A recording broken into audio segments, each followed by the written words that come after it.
Stock market లో invest చేసి మీ డబ్బులు డబుల్ చేసుకోవాలనుకుంటున్నారా? సుందర రామిరెడ్డి గారి లైవ్ సెమినార్ కి అటెండ్ అవ్వండి.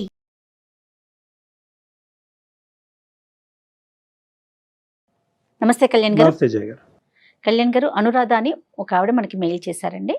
ఫ్యామిలీ ఇష్యూ అన్నమాట. కొంచెం వినటానికి కొత్తగా అనిపించింది. విషయం అయితే మన అందరికీ తెలిసిన విషయాలే, బట్ వాళ్ళ సమస్య అనేది కొంత కొత్తగా అనిపించింది. సో మీ సమాధానం కోసం మీరు ఎలాంటి సలహా ఇస్తారని చెప్పి వెయిట్ చేస్తూ ఉన్నారు. తప్పకుండా జయ గారు. కాల్ చేద్దామండి. చేయండి. మనం అన్ని తీసుకుంటున్నాం కదా జయ గారు. స్టూడెంట్ ఆస్పెక్ట్స్ తీసుకుంటున్నాం, ఫ్యామిలీ, కెరియర్ ఆస్పెక్ట్, లవర్స్ అన్ని తీసుకుంటున్నాం. అన్ని జోనర్స్ టచ్ చేస్తున్నామండి. మాక్సిమం అంటే మనం ఒక ఏరియాకి స్టిక్ ఆన్ అవుతున్నాం అనేటటువంటిది ఇది కాకుండా. అవునండి. హలో హలో, అనురాధ గారండి? అవునండి నేను జయానండి, అందమైన జీవితం ప్రోగ్రామ్ నుంచి కాల్ చేస్తున్నాను. మేడం. చెప్పండి మేడం. నమస్తే అండి, బాగున్నారా? బాగున్నానండి, మీరు బాగున్నారా? బాగున్నానండి. మీరు మెయిల్ చేశారు. సో అవునండి నాతో పాటు డాక్టర్ కళ్యాణ్ చక్రవర్తి గారు కూడా ఉన్నారు. సార్. నమస్తే సార్. నమస్తే అమ్మా. నమస్తే అమ్మా. అను చెప్పండి అనురాధ గారు, మీ వయసు ఎంత, మీ సమస్య ఏంటో చెప్పండి. మీ కెరియర్ ఏంటి? సార్ నా 33 సార్, నా ఏజ్. ప్రెసెంట్ హౌస్ వైఫ్ గానే ఉన్నానండి. సో నా ప్రాబ్లం వచ్చేసి మా ఇంట్లో మా అత్త మామలకి 2 కొడుకులండి. ఓకే. సో పెద్ద ఆయన వాళ్ళ వైఫ్, నేను, మా హస్బెండ్, మా వారు రెండో వారు. So Okay. ఉండేవాళ్ళము. ఇవి రెండో అయితే కోడలు. రీసెంట్ గా ఏం జరిగిందంటే మా మామయ్య గారికి కిడ్నీ ప్రాబ్లం వచ్చింది. ఓ కిడ్నీ ప్రాబ్లం రావటం వల్ల 2 కొడుకులను చెక్ చేస్తే మా బావగారిది మా మామయ్యకి సెట్ అయిపోయింది కిడ్నీ. మ్యాచ్ అయింది. ఓకే. అయితే ఇప్పుడు మా తోటికోడలు అనేది ఏంటంటే, ఆస్తి వచ్చేసి మొత్తం ఏదైతే ఉందో మాకు 2 ఎకరాల పొలము, 2 ఇల్లు ఇవన్నీ ఉన్నాయండి. మొత్తం ప్రాపర్టీ కలిపినా కూడా 8 crores మా వాల్యూ. ఆహా. సో మా బావగారి కిడ్నీ మా మామయ్య గారికి సెట్ అయింది కాబట్టి మా తోడుకోడలు ఏమంటున్నారంటే, మేము కిడ్నీ ఇస్తాము కానీ ఉన్న ఆస్తి మొత్తం మాకే ఇవ్వాలి, మాకే రావాలి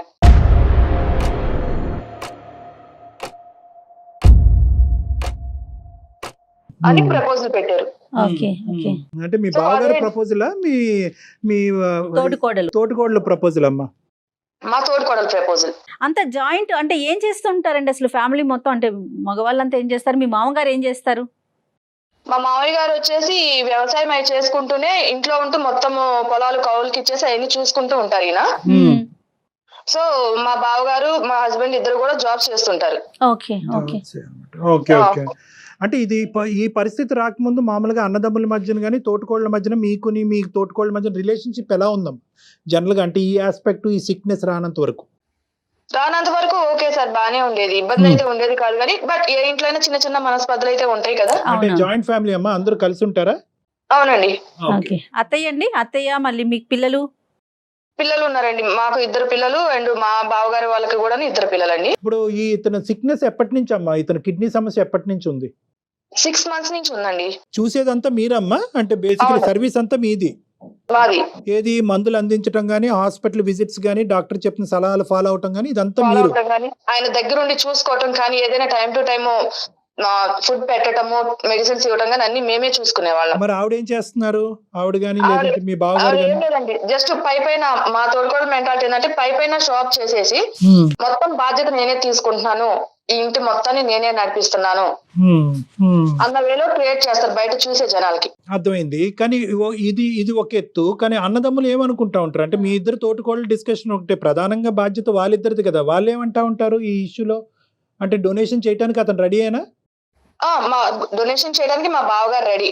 మీ మామగారు రెడీ అయినా తీసుకోవటానికి? ఎప్పుడైతే ఇంకా ఆయనకి ప్రాణాల మీదకి వచ్చింది, ఖచ్చితంగా ఇంకొక కొన్ని డేస్ లో ఆపరేషన్ చేయాలి అన్నారు. సైలెంట్ గా ఉన్న మనిషి కోస్తా ఇప్పుడు మళ్ళా వచ్చి ఓకే నేను ఇస్తాను కానీ మాకు ఆస్తి మొత్తం ఏదైతే ఉందో అదంతా మా పేరును రాయాలని చెప్పేసి అంటున్నారు.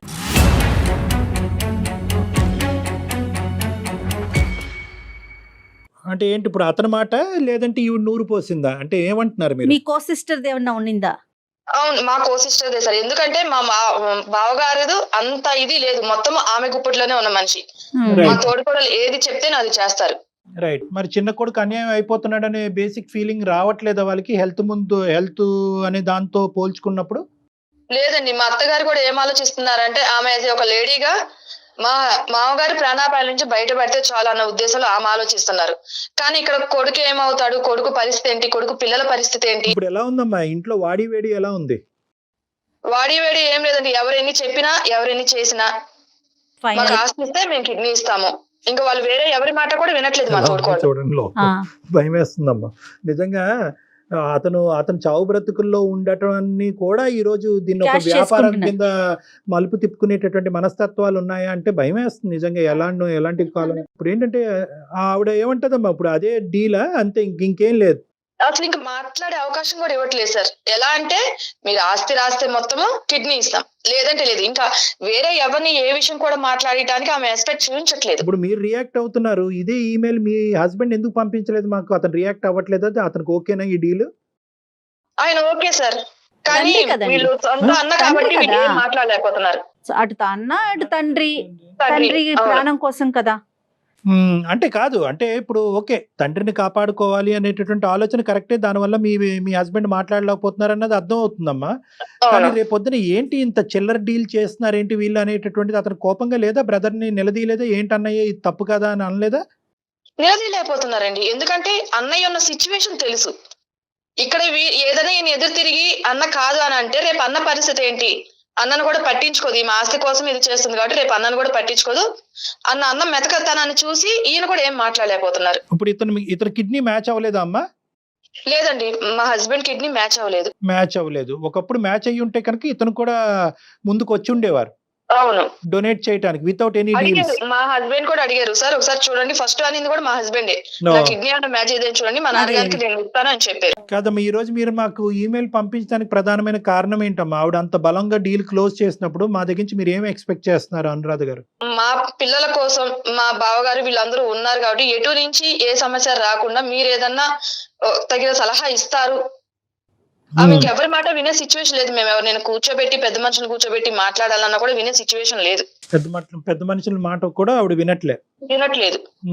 ఇప్పుడు ఎంత టైం ఉందమ్మా మనకి ఈ డిస్కషన్ కి? ఇప్పుడు ఇది ఇంపార్టెంట్ కదా, అతని ప్రాణం కంటే మించింది ఏదీ లేదు. లేదు అవును. ఎంత వయసు ఉండొచ్చమ్మా మీ మామగారికి? మా మామగారికి 69 ఉంటాయండి. 69 years. ఇప్పుడు ఎంత టైం ఉందని చెప్పారు డాక్టర్స్? అంటే ఎంత టైం లోపల మనం సర్జరీకి వెళ్ళాలి, ఐ మీన్ ట్రాన్స్ప్లాంటేషన్. ట్రాన్స్ప్లాంటేషన్కి వెళ్ళాలి? 1 week అండి. అబ్బో, అయ్యో, కాబట్టి ఆమె ఇంత గట్టిగా కూర్చున్నారు. అది థ్రెట్. ఇది లిటరలీ చెప్పాలి అంటే ఇది ఒక బ్లాక్ మెయిల్ థ్రెట్ అనుకోవచ్చు. బెదిరింపే. రెడ్ మీద టైం ఎక్కువ లేదు, తక్కువ టైమే ఉంది.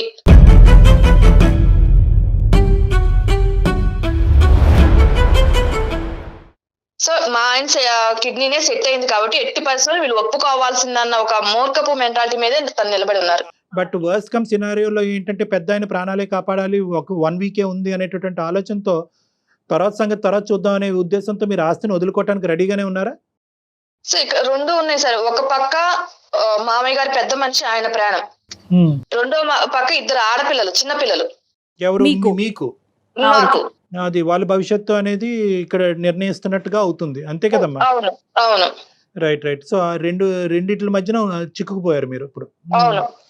కానీ మా వారిలో ఏదైనా గవర్నమెంట్ జాబ్ అయితే మనకి ఫ్యూచర్ హోప్స్ అనేది ఉండేది సార్. ఈయన చిన్న ప్రైవేట్ జాబ్, ఈయనకొచ్చే జీతంతో 2 ఆడపిల్లల్ని చదివించి. బావగారండి, ఇప్పుడు ఒకటేంటంటేనమ్మా, ఇది నేను ఒక డాక్టర్, లీగల్ ఇష్యూస్ మాట్లాడకూడదు కానీ ఎన్ని ఒప్పందాలు జరిగినా కూడా పెద్దవాళ్ళ మధ్యన అతని కిడ్నీ గురించి ఇవ్వచ్చు, హార్ట్ గురించి ఇవ్వచ్చు, కానీ ఏంటంటే at the end of the day ఇద్దరు కొడుకులకి ఈక్వల్ రైట్స్ ఉంటాయి.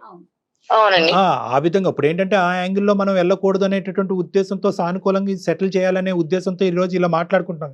నిజంగా ఇది దాని వరకు వస్తే కనుక ఇద్దరికి సమాన హక్కులు ఉంటాయి. ఈవెన్ లీగల్ గా కూడా వెళ్ళొచ్చండి, అంత టైం ఉన్నట్లయితే. లీగల్ గా వెళ్ళొచ్చు, ఇప్పుడు వెళ్ళొచ్చు, రేపు పొద్దున ఆపరేషన్ అయిన తర్వాత కూడా వెళ్ళొచ్చు. కానీ ఏంటంటే ఆ పోరాటం ఎలా ఉంటుందంటే ఇంకా మొత్తం కుటుంబాన్ని అంతా విడదీయటం అవుతుంది. రెండో అంశం ఏంటంటే అది ఆ లీగల్ లెక్క చెల్లాలి అంటే కనుక కొన్ని సంవత్సరాలు పట్టొచ్చు. అలానే మామయ్య గారు అయితే ఎవరైతే ఉన్నారో ఆయన కూడా ప్రాణాలు ఇది ఉండాలి కదా. అదేలేం. సో ఏదన్నా కూడా ఒక సానుకూలమైనటువంటి వాతావరణంలో నిర్ణయం తీసుకుంటే మంచిది అన్నట్టుగా మీరు మార్క్ చేశారు. ఒకసారి ఏమైనా మాట్లాడదామండి మీ కో సిస్టర్ తో, ఆవిడ మాట్లాడతారా? తప్పకుండా మేడం, ఒకసారి కలుపుతాను. కలపండి. మీరు మాట్లాడే వ్యక్తి మీ కాల్ ని హోల్డ్ లో పెట్టారు, దయచేసి లైన్ లో వేచి ఉండండి. ఆప్కా కాల్ హోల్డ్ పర్ హై. హలో అక్క. చెప్పమ్మా. ఎక్కడున్నారక్క? ఇంట్లో ఉన్నాను. నువ్వు ఇంకా ఊరికి రాలేదా? లేదు. ఎలా ఉంది ఇప్పుడు? మామయ్య గారికి ఎలా ఉంది? హాస్పిటల్ తిరుగుతున్నాం వస్తున్నాము, ఇంకొక వారం రోజుల్లో ఆపరేషన్ ఉంది కదా, నువ్వు ఇంకా అక్కడే కూర్చుంటావా? లేదు రావాలి, కానీ మీరు ఆస్తి గురించి ఏమన్నా ఇంకొకసారి ఆలోచించారా? ఇప్పుడు ఆలోచించడం ఏముంది? కాదక్క, ఇప్పుడు మీరే మొత్తం కావాలి అంటే మరి మాకు ఇక్కడ 2 ఆడపిల్లలు ఉన్నారు కదా, చిన్న పిల్లలు, వాళ్ళ భవిష్యత్తు గురించి అయినా ఒకసారి ఆలోచించి మళ్ళీ నిర్ణయం తీసుకోండి అక్క.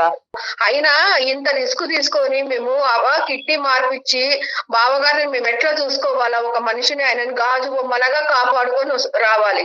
ఆయనని ప్రాణం పనంగా పెట్టి మామగారికి ఒక జీవితాన్ని ఇస్తుంటే నువ్వు ఇలా మాట్లాడడం నాకు అర్థం కావడం లేదు. సరే అక్క, ఎన్ని చెప్పినా నువ్వు వినాలా లేవు. అందుకే అందమైన జీవితం అనే ప్రోగ్రామ్ నేను మెయిల్ పెట్టాను, మన ఇష్యూ గురించి, మన సమస్య గురించి. వాళ్ళెందుకమ్మా, అత్తయ్య గారు అన్ని నిర్ణయం తీసుకున్న తర్వాత మళ్ళీ మాట్లాడడం. నమస్తే అమ్మా. నమస్తే అండి, నేను జయానండి, అందమైన జీవితం ప్రోగ్రాం నుంచి. సారీ అండి, మీకు తెలియకుండా తను జస్ట్ మీ సమస్యని ఒక పరిష్కారం కోసం అన్నట్లుగా మాకు ఒక మెయిల్ చేశారు. నమస్తే అమ్మా, గాయత్రి గారమ్మా, మీ పేరమ్మా? నమస్తే సార్, నా పేరు గౌతమి సార్. గౌతమి, సారీ గౌతమి గారు.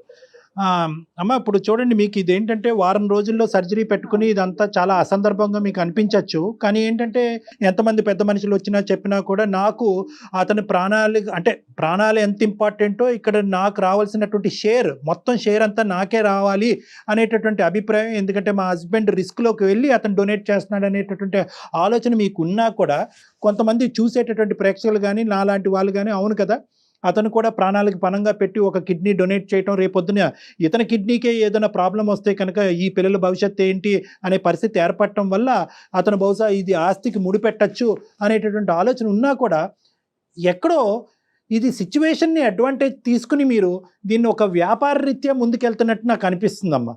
అంటే ఈ వర్డ్ నాకు, అంటే మీరు ఎంత సేవ చేస్తున్నారు మీ మామగారికి, మీరు ఎంత ముందుకు రావాల్సింది వచ్చింది. ఎందుకంటే ఎంత తండ్రి అయినా కూడా డొనేట్ చేయటం అనేటటువంటిది ఒక పెద్ద ప్రక్రియ. ఎందుకంటే డోనర్కి రెసిపియంట్కి ఈక్వల్గా హెల్త్ రిస్క్ ఉంటుంది.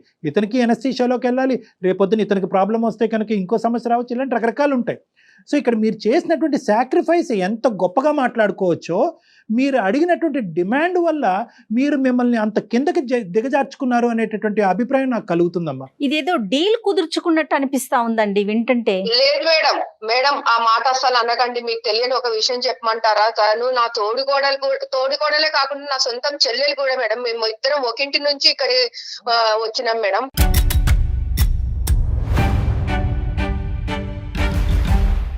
ఓన్ సిస్టర్స్ అండి మీ ఇద్దరు? అవునండి. మరి అనురాధ దగ్గర అసలు ఆ మాట అనలేదు మీరు? నేను అనకపోవడానికి ఇక్కడ ఒక రీజన్ ఉంది మేడం. తిను ఏదైతే ఆస్తి కోసం పోరాడుతుందో అంతకుముందు మా పుట్టింటి వాళ్ళతో కూడా మాకు రావాల్సిన డబ్బులు ఏదైతే ఉన్నాయో అవి కూడాను నేను పెద్ద కూతురుగా నేను బాధ్యతలు తీసుకున్నప్పుడు నువ్వు అన్ని కూడా తనకే ఇస్తారు, తనకే చేస్తారని ఈవెన్ మా తల్లిదండ్రుల మీద కూడా గొడవ పెట్టుకొని వచ్చిందండి.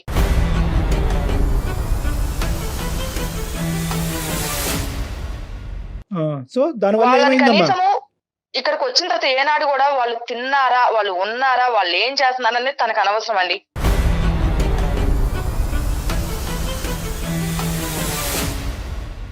సార్ ఎనస్థీషియా ఇచ్చిన తర్వాత ఆయన ఒక పేషెంట్ లాగా అయిపోతాడు. ఇంకా ఎవరు సార్ మాకు చేసేవాళ్ళు?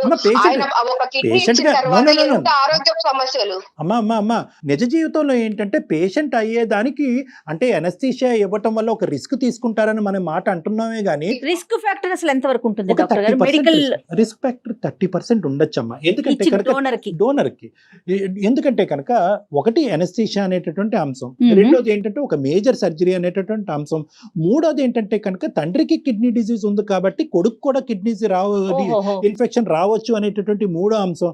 నాలుగో అంశం ఏంటంటే 2 కిడ్నీలు ఉండేటటువంటి వ్యక్తి ఒక కిడ్నీ పోయినా సర్వైవ్ అవ్వచ్చేమో కానీ ఇప్పుడు పెద్ద ఆయన ఒక కిడ్నీ డొనేట్ చేస్తే కనుక ఇతను సింగిల్ కిడ్నీతో పోరాడాలి.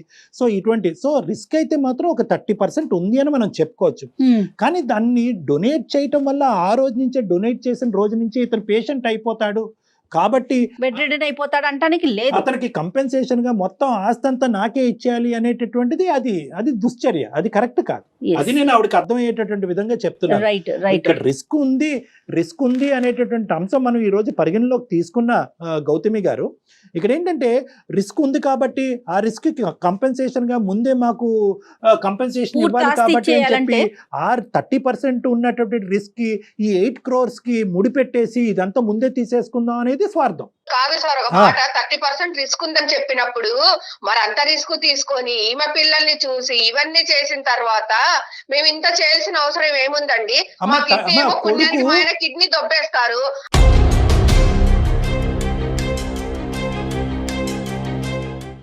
మా మరిది అసలు నోట్లో నాలుక లేనోడండి, ఈమె కొంగున కట్టుకొని తిరుగుతుంది, మీకు తెలియట్లేదు.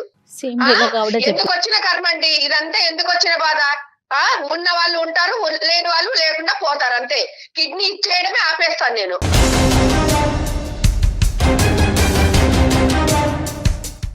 ఏంటి ఎందుకు వచ్చింది మాకు ఈ బాధ చెప్పండి? పెద్ద మనుషుల ముందు కూడా ఇట్లే మాట్లాడతారు. సరిపోద్దండి, బయటకేమో అన్ని చేస్తున్నాము, నేను చేస్తున్నాను, బయట జనాలందరికీ నేనేదో కష్టపడుతున్నానని చూస్తారండి. ఇంట్లో పనులు చేసే వాళ్ళకి ఇవన్నీ కుదరదు కదండి. కాదండి, సొంత ఒక తల్లి కడుపును పుట్టిన మీ ఇద్దరు ఇట్లా పోట్లాడుకోవచ్చు ఒక చిన్న విషయానికి? అది డబ్బుల కోసమా?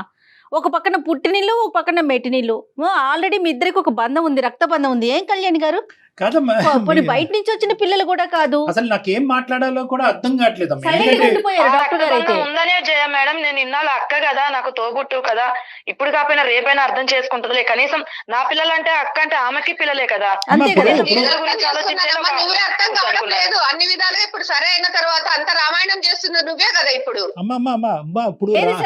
ఇప్పుడు ఒకటమ్మా, ఇక్కడ బేసికలీ నాకు ఒక్కటి అర్థం కావట్లేదు. అసలు నోట్లో మాటలు కూడా రావట్లేదు. నాకేంటంటే ఎవరైనా ఒక బయట వ్యక్తికైనా ఒక కిడ్నీ ఇస్తామని చెప్పి ప్రామిస్ చేసిన తర్వాత వెనకడుగేయటానికి కూడా మనసు ఒప్పదు. ఎందుకంటే అది మానవతా దృక్పథం. ఎందుకంటే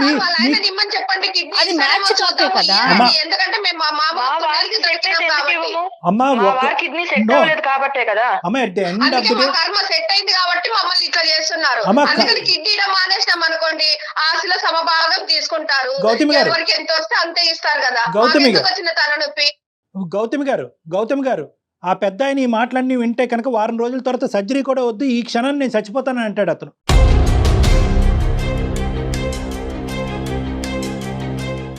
దయచేసి ఈ మాటలు ఇప్పటికైనా ఆపండి, కొద్ది కనువిప్పు రానివ్వండి, ఒక ఆలోచనతో మాట్లాడండి, ఒక మానవత్వం మాట్లాడండి ప్లీజ్. ఒక్క 2 నిమిషాలు వినండి. ఈరోజు అతను కిడ్నీ మ్యాచ్ అయ్యేటట్టు అయితే కనుక అతనే ముందుకు వచ్చి ఉండేవాడు. ఇక్కడ మ్యాచింగ్లు మిస్ మ్యాచింగ్లు అనేది కాదు, మనిషి ప్రాణం కదా. మా వారి మ్యాచ్ కాబట్టే కదా మాకు ఈ కర్మ. మరి బాధలు పడాల్సి వస్తుంది. అమ్మ, కర్మ అనేటటువంటి మాట అంటూ మీరు దయచేసి ఆ కిడ్నీ ఇవ్వాల్సినటువంటి అవసరం కూడా లేదమ్మా. ఇది దరిద్రం ఇది. ఎందుకంటే కనుక ఆ కర్మ అనుకునేటటువంటి ఆలోచనతో మీరు మీ ఆయన ముందుకు వచ్చి కిడ్నీ ఇచ్చినా కూడా మ్యాచ్ అయినటువంటి కిడ్నీ మిస్ మ్యాచ్ అవుతుందేమో. అది బాధ్యత కాదా మీకు? ఎందుకంటే ఇవ్వటం అనేటటువంటిది కేవలం శారీరకమైనటువంటి మ్యాచింగ్ ఒకటే కాదమ్మా, సైకలాజికల్ మ్యాచింగ్ అనేది కూడా ఇవ్వాలి, ఉండాలి. అక్కడ ఇచ్చేటటువంటి వాళ్ళు అమ్మ, ఇచ్చేటటువంటి వాళ్ళు బాధ్యత అంటే ఏంటక్క? 8 కోట్ల ఆస్తి వచ్చేటప్పుడు కిడ్నీ ఇస్తారు, అదే ఆస్తి రాకపోతే కిడ్నీ ఇవ్వరు. ఇదేనా మీ బాధ్యత? మీ బాధ్యత అనేది ఇక్కడ కనిపించట్లేదా జనాలకి?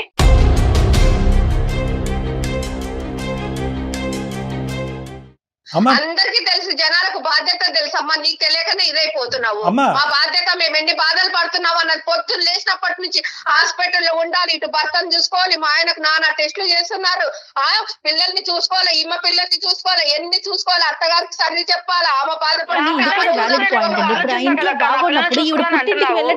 చూసుకునేటప్పుడు నువ్వు ఆలోచిస్తావు కదా. కాదమ్మా, పిల్లల గురించి ఆలోచన రావట్లేదు. అనురాధ ఇప్పుడు ఒకటి ఇక్కడ ఏంటంటే ఆవిడ ఎప్పుడైతే కనుక కిడ్నీ ఇవ్వటానికి డబ్బులకి ఆస్తులకి ముడిపెట్టిందో ఆవిడ ఆటోమేటిక్ గా చెడు అనే కేటగిరీలోకి వెళ్ళిపోయింది. కానీ ఇక్కడ ఆవిడ చెప్పేటటువంటి ఒక వ్యాలిడ్ పాయింట్, మిమ్మల్ని అడగవలసినటువంటి ఒక ముఖ్యమైనటువంటి అంశం ఏంటంటే, ఇంట్లో ఇంత స్ట్రెస్ టెన్షన్ ఉన్నప్పుడు, ఆవిడ అంత కష్టపడుతున్నప్పుడు మీరు ఎందుకు ఆ బాధ్యతను పంచుకోవట్లేదు? పోనీ హాస్పిటల్ పరమైనటువంటి అంశాల్లో మీరు అది చేసుకోలేనప్పుడు అట్లీస్ట్ కుటుంబానికి సంబంధించినటువంటి బరువు బాధ్యతలు మీరు చేపట్టచ్చు కదా. ఏ రోజు వచ్చి వంట చేయదండి, ఏ రోజు వంటగదికి వచ్చి వంట చేయదు. ఆమె పిల్లలు కానీ కనీసం అని అంటే తెలుసా, పెద్దమ్మని నా దగ్గరికి పరిగెత్తుకుంటూ వస్తారు, ఏదైనా కావాలంటే వాళ్ళు నన్నే అడుగుతారండి. నిద్ర మంచం లేస్తే పిల్లలు నా దగ్గరికి వస్తారండి, నన్నే ప్రతి ఒక్కటి అడుగుతారండి. మీరు రెస్పాన్సిబిలిటీ వంట చేయనీకి పిల్లలు వస్తారంటుంది కదా. వంట చేయకపోవడానికి కారణాలు ఏంటంటే, కూరగాయలు కోసి ఇచ్చి మొత్తం సిద్ధంగా పెట్టేది నేను వండాలి, నేను వంట నలుగురు తినాలి, ఈ అమ్మాయి చేస్తుంది వంట చేస్తుంది అనిపించుకోవాలా. నా పిల్లలు పెద్దమ్మ అది ఇది అంటే మొత్తం బీరువా తాళాలు గాని, డబ్బు వ్యవహారాలు గాని అన్ని ఆమె నడపాలి.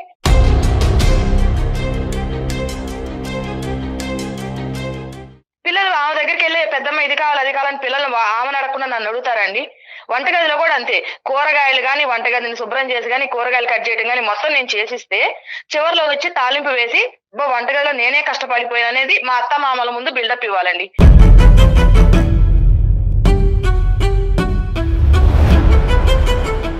అమ్మ అనురాధ గారు అండ్ గౌతమ్ గారు దయచేసి వినండి. మీ తోటకోడలు ఎంత దారుణంగా మాట్లాడుతుందో లేదు. చూశారు కదా సార్ మీరు. ఏ- ఇంత దారుణంగా మాట్లాడడం ఎక్కడైనా చూసారా? ఎవరు తక్కువ ఉన్నది తెలియలేదమ్మా, మాట్లాడితే ఇద్దరు దారుణాలే ఇద్దరు ఇలా అంటారు కదా ఉన్నారు. సార్. ఎవరు తక్కువ తెలియలేదు. అనురాధ గారు గౌతమ్ గారు పెద్ద కోళ్ళు చిన్న కోళ్ళు అక్క చెల్లు ప్లస్ సొంత అక్క అక్క చెల్లు చెల్లెళ్ళు. ఇంతకంటే దరిద్రమైన ఇంకెక్కడ 8 మేము చూడలేదమ్మా. సంవత్సరాలు సార్ ఈమెకన్నా ముందు నుంచి నేను చేస్తున్నానంటే ఇవన్నీ నేను ఒక గాడిని పెట్టుకొని వస్తే కదా సార్ అవుతున్నాయి పనులన్నీ. చెప్పండి, అమ్మ మీరు మీరు చెయ్యండి ఏమన్నా అవుతాయా మీరు- చెప్పండి. మీరు అక్క చెల్లెలు అవుతేనే ఈ స్థాయిలో కొట్టుకుంటున్నారు. మీరు నిజంగా ఉంటామైనామా, కూర్చున్నామా, అందంగా రెడీ అయినామా, ఏ ఫంక్షన్ లకు వెళ్ళాలన్నా ముందుండడము అంతే. వెనకాల మేమన్నీ చేపించి చెంది రెడీ చేసి పెట్టుకొని అన్ని చేస్తే పొద్దు నుంచి రాత్రి పడుకునేటప్పుడు వరకు ఎన్ని చెయ్యాలంటే అన్ని చేస్తున్నాము. అమ్మా ఒక్క నిమిషం అమ్మా, గౌతమ్ గారు వింటారా? నీకు అర్థం కావడం లేదు. అన్ని చేసి పెడుతున్నాం కాబట్టి నీకు వడ్డించిన విస్తరలాగా ఉంది కదా జీవితం. అందుకోసం ఇట్లా మీ మాట్లాడుతున్నావు. తోటకోళ్ళ అంశాలు సార్, ఇవన్నీ డాక్టర్ గారు, మాట్లాడుకుంటే ఈ మీరే వారం ఏదో రోజులు ఒకటి కూడా అయిపోతుంది. ఆ చెప్తారా? పెద్ద మీరే ఆయన పరిష్కారం చూపండి సార్. కాదమ్మా, ఒక్కసారి పరిష్కారం వినండి. ఏమీ లేదు. మాకు కావాల్సింది మాకు చేస్తేనే కిడ్నీ ఇస్తాము, లేకుంటే మాకెందుకు నోరు మూసుకొని గమ్మున కూర్చుంటాము.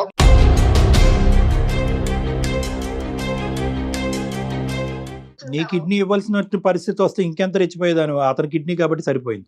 అది కాదమ్మా గౌతమి, ఒక్క నిమిషం అంటే అమ్మా. కాదు సార్, నేను వేరు మా వారు వేరే అవుతారా సార్? అలా కాదమ్మా. మరి ఇప్పుడు ఆయన తండ్రి కాదమ్మా, అమ్మా. తండ్రి కాదా, బాధ్యత లేదా అతనికి? అవునండి, మరి మా వారికి ఒకటే తండ్రి కాదు కదా వారు. ఈమె కూడా మామగారు కదా, వాళ్ళ భర్త కరెక్టేనమ్మా, కూడా తండ్రే కదా. వాళ్ళ హస్బెండ్ కిడ్నీ అది మ్యాచ్ కావట్లేదు కదా. ఒకటేమో కుక్కిన పెయిన్ లాగా కూర్చొని చేయకుండా చడి చప్పుడు లేకుండా చెప్పేసి మా పెత్తనాలు జలాయిస్తుంది ఇప్పుడు. కాదమ్మా, అక్క, నువ్వు కాదు చేసేవన్నీ గౌతమి నా గారు, మీద ఎందుకు నెడుతున్నావు? గౌతమి చెప్పక్క. గారు, గౌతమి గారు, గౌతమి ప్లీజ్.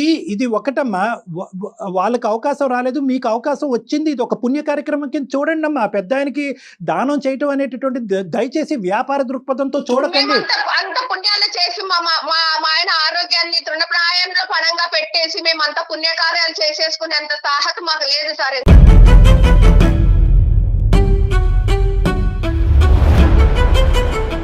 డబ్బులు ఇస్తే కనుక ప్రాణాలు పణంగా పెట్టేస్తారు, అంతే కదా మీరు చెప్పేది? 8 కోట్లు మొత్తం ఆస్తి అంతా కూడా మీరు మింగేస్తే కనుక ఒక మనిషిని కాపాడుతున్నారు కదండి ఎవరు కాపాడుతున్నారమ్మా? వారు. తన తండ్రి ప్రాణాన్ని కాపాడేటటువంటి ఒక పుణ్యం ఆ అబ్బాయికి దక్కుతుంది అనేటటువంటి ఉద్దేశంతో కాపాడండి. కాపాడుతున్నాడు కాబట్టి మొత్తం ఆస్తి అంతా కదా సార్. ఇంకా అంతకు మించి గౌరవం మాకు ఇయ్యాలా? ఇంకా మమ్మల్ని అదేమో అంటారు చూసినారు, మమ్మల్ని నెత్తిన పెట్టుకొని పూజించుకోవాలా వాళ్ళు? అమ్మ ఖచ్చితంగా జరుగుతుందమ్మా, తీసుకుంటున్నప్పుడు ఖచ్చితంగా జరుగుతుందమ్మా. నెత్తిని పెట్టుకుని పూజించడం అనేది జరుగుతుందా, ఏం జరుగుతుందా అన్నది తర్వాత చూద్దాం. కానీ ఈ రోజు ఎప్పుడైతే కనుక మీరు కిడ్నీ ఇస్తున్నాం కాబట్టి మొత్తం ఆస్తి అంతా మాకివ్వండి అనేటటువంటి మాట పొక్కి రేపొద్దున బయటకు వెళ్తుందో మీకు ఉన్న పరువు కూడా పోతుందమ్మా. మీ పిల్లలు కూడా రేపొద్దున మిమ్మల్ని గౌరవించరు. ఏంటమ్మా మీరేనా వ్యాపారం చేశారు తాతయ్య కిడ్నీతో అనేటటువంటి మాట మీరు మీ పిల్లల్ని అడిగేటటువంటి పరిస్థితి వస్తే కనుక భరించలేరమ్మా. డబ్బులు ఈ రోజు కాకపోతే రేపు వస్తాయమ్మా, ఆస్తులు ఈ రోజు కాకపోతే రేపు వస్తాయమ్మా. విలువల గురించి మనం ఇక్కడ పోరాడేది, విలువల గురించి ఈ విలువల గురించి పోరాడేటటువంటి క్రమంలో మీరు ఇక్కడ పంచాయతీలు పెట్టుకుని నువ్వు చేసింది ఏమీ లేదు, అంతా నేనే చేస్తున్నాను, అన్ని కార్యక్రమాలు నేనే చేస్తాను కాబట్టి మొత్తం నాకే ఇచ్చేయాలి అనేటటువంటిది ఎంతవరకు సబబు అమ్మా, ఎంతవరకు న్యాయం?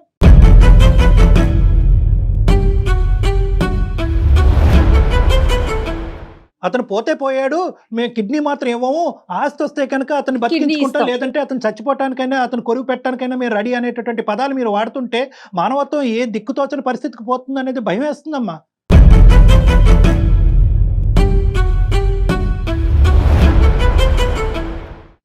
మీ ఇంట్లో మగాళ్ళు ఉన్నారా? కొడుకులు ఉన్నారా? మీ ఆడవాళ్ళు నోరులు మూయించరా? మీ నోర్లు మూయించరా? వాళ్ళకి వ్యక్తిత్వం లేదా? అన్నదమ్ములు ఇద్దరు కలిసి కట్టుకోవచ్చి తండ్రి ప్రాణాలను కాపాడాలని ముందు చూపుతో ముందుకెళ్ళి మీ ఆడవాళ్ళని మీ నోట్లకి టేపులు వేస్తే కనుక మేము ఈ దరిద్రం వినవలసినటువంటి అవసరం కూడా మాకు లేదు. మీకు అసలు ఏమన్నా బుర్రలు పనిచేస్తున్నాయమ్మా? మీ ఇద్దరు పంచాయతీలు మేము వింటూ కూర్చుంటే కనుక వారం రోజులు అయిపోతుంది, ఆ పెద్ద ప్రాణాలు గాలిలో కూడా కలిసిపోవచ్చు, మాకు తెలీదు. ఒక్కటే చెప్తున్నానమ్మా, ఈ రోజు మీ ఇద్దరు ఎదుర్కొంటూ ఉండే తక్షణ కర్తవ్యం ఒకే ఒక అంశం, ఈ సర్జరీ సాఫీగా ముందుకెళ్ళనివ్వండి. డొనేషన్ అనేటటువంటిది ఒక మానసిక పరమైనటువంటి అంశం. ఇద్దరు డోనర్ అండ్ రెసిపియంట్ అందరూ హ్యాపీగా ఉండాలి. ఒక వేదంతోనో ఒక భయంతోనో ఒక బ్లాక్మెయిల్తోనో ముందుకెళ్లేటటువంటి అంశం కాదు ఇది. ఎవరికి మంచి జరగదు.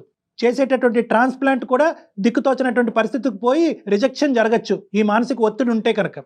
Matching should be both physiological as well as mental. కాబట్టి దయచేసి మీ ఆడవాళ్ళు ఇద్దరు కూడా కాసేపు నోరు మూసుకుంటే కనుక తర్వాత జరిగేటటువంటి కార్యక్రమం ఏది ఉంటే కనుక ఈ ఆస్తులు ఈ గొడవలు ఈ అంశాలు ఏమన్నా ఉంటే కనుక ఒక సానుకూలమైనటువంటి వాతావరణంలో మనందరం కూర్చుని ఇంకొకసారి ఒక అవకాశం తీసుకుని మాట్లాడుకుందాం. మీ అభిప్రాయానికి అయితే నేను ఏకీభవిస్తాను డాక్టర్ గారు. నేను ఆలోచించుకొని చెప్తానండి. ఏం ఆలోచిస్తావు అమ్మా చెప్పు, నాకు తెలియక అడుగుతాను. ఏం ఆలోచిస్తావు తల్లి నువ్వు? ఇవ్వాలా లేదా అన్నది ఆలోచిస్తావు. దయచేసి ఆ మాట అనకమ్మా, భయం వేసేస్తుంది, గుండెల్లో రైలు పరిగెడుతున్నాయి.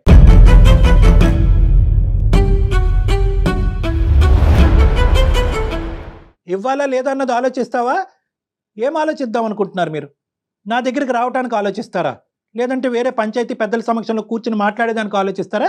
లేదంటే వారం రోజుల్లో కిడ్నీ ఇవ్వాలా లేదా అని ఆలోచిస్తారా? ఫస్ట్ ఇస్తావా లేదా? ఇస్తాం సార్, ఇస్తాం సార్. ఇచ్చిన తర్వాత ఏం చేద్దాం? ఇచ్చిన తర్వాత కిడ్నీ ఇవ్వమని చెప్పండి సార్. తర్వాత మీ దగ్గరకు వచ్చేసి మీ సమక్షంలోనే ఏదైనా రాతకోతలు ఉన్నా కూడా ఏదైనా ఫైనల్ డెసిషన్ ఉన్నా కూడా మీ సమక్షంలోనే ఒక మీ లాయర్ నిర్ణయంతోనే ని ముందుకెళ్తాను పెట్టుకొని సార్. కాదమ్మా, ఒక అడ్వకేట్ ని పెట్టుకొని ముందు డాక్టర్ గారు చెప్పినట్టు సజావుగా ఆ సర్జరీ ఏదో అయితే ఆ పెద్ద ఆయన కొంచెం ఊపిరి పీల్చుకుంటాడమ్మా. అది అయిపోయినాక కూర్చుందాం. అవును. డాక్టర్ గారు మీరు మీ తప్పకుండా ఫ్యామిలీ తరపున ఎవరు వస్తే వాళ్ళు ఒక అడ్వకేట్ ని కూర్చోబెట్టుకొని ఎందుకంటే ఇది మాట్లాడదాం. ఇది ఏం ఏంటంటే కళ్యాణి గారు? Correct madam. ఎందుకంటే ఇది దురదృష్టం ఏంటంటేనమ్మా, ఇది ఇప్పుడు పాలు ఇప్పుడు పొంగిని మీ ఇద్దరి మధ్యన అక్కా చెల్లెల మధ్యన ఉండేటటువంటి విరుచుకుపడేటటువంటి ఈ పరిస్థితి దురదృష్టం కొద్దీ అతను కిడ్నీ డొనేషన్ అనేటటువంటి పరిస్థితి వచ్చినప్పుడు ఇది వచ్చింది. బెండకాయ ఆవిడ కట్ చేస్తుందండి, ఉప్పు నేనేస్తానండి, వాకిల్ ఆవిడ ఊడుస్తుందండి, కల్లాబు నేను జల్లుతానండి. ఏందమ్మా ఈ గోలంతా? లేదంటే ఇద్దరు పనులను పెట్టుకోండి, ఆ పనులకి ఇచ్చి పనులు చేసుకోండి, మీ ఇద్దరు సాఫీగా పెద్దవాళ్ళని చూసుకోండి. సో ఇవన్నీ కూడా మనం ఒక సానుకూలమైనటువంటి వాతావరణంలో కూర్చుని మాట్లాడుకుందాం. ఫస్ట్ నా విన్నపం మీరు నేను ఇందాక చెప్పినట్టుగా ఏంటంటే పెద్ద ఆయన సర్జరీ వరకు ఎటువంటి ఆటంకం లేకుండా, ఎటువంటి డిఫరెన్స్ ఆఫ్ ఒపీనియన్ లేకుండా మీరు చేయించడం అన్నది ఇంపార్టెంట్. దానికంటే ముందు నేను ఇంకోటి కూడా అంటాను, ఎలాగైతే మీరిద్దరు మాట్లాడారో ఒకసారి మీ హస్బెండ్స్ కూడా నాతో ఒకసారి మాట్లాడిపించండి. ఎందుకంటే ఇక్కడ వాళ్ళు ఇద్దరికి ఒకరికి 4 లేదు అనుకున్నాం, ఇద్దరికి 4 లేదు అనిపిస్తుంది నాకు. ఈ టాపిక్ దయచేసి ఇక్కడతో ఎండ్ చేయండి. ఓకే అనురాధ గారు అండ్ గౌతమి గారు, ఓకే మేడం. వన్స్ సర్జరీ అయిపోయినాక మళ్ళీ మాట్లాడదామండి, ఒక్కసారి కూర్చుందాం. ఏమండి? సరే మేడం. రైట్ Okay, అండి, good thank luck you so అమ్మా. Much. All the thank you, best. నమస్తే. థ్యాంక్ యూ అండి, థ్యాంక్ యూ. నమస్తే. Okay madam. నాకైతే అసలు ఇది ఒక ఎండ్కి రాదు, అసలు పెద్ద అయిన జీవితం ఏమైపోతుంది అనిపించి అంతకన్నా ఆశ్చర్యం ఏంటంటే ఇద్దరు అక్కా చెల్లెళ్ళు. చాలా ఆశ్చర్యం వేసిందండి. ఒక ఇంట్లో పెరిగిన పిల్లలకి ఇలా ఉంటుందా? డబ్బుల పరంగా వచ్చేసరికి, అంటే ఆస్తి అనే విషయం అంశము తెర మీదకి వచ్చేసరికి ఇంకా సొంత అక్క లేదు, చెల్లి లేదు, అన్న లేదు, తమ్ముడు లేదు. అంతే కదండి. Money makes everything and money makes monkey things అంటారు కదా. ఇవేనేమో మంకీ థింగ్స్ ఇవన్నీ. ఏదేమైనా ముందు సర్జరీ అయిపోతే దాని తర్వాత కార్యక్రమం ఏదో మనం చూడొచ్చు. అవును మేడం. రైట్ కళ్యాణ్ గారు, నమస్తే. నమస్తే.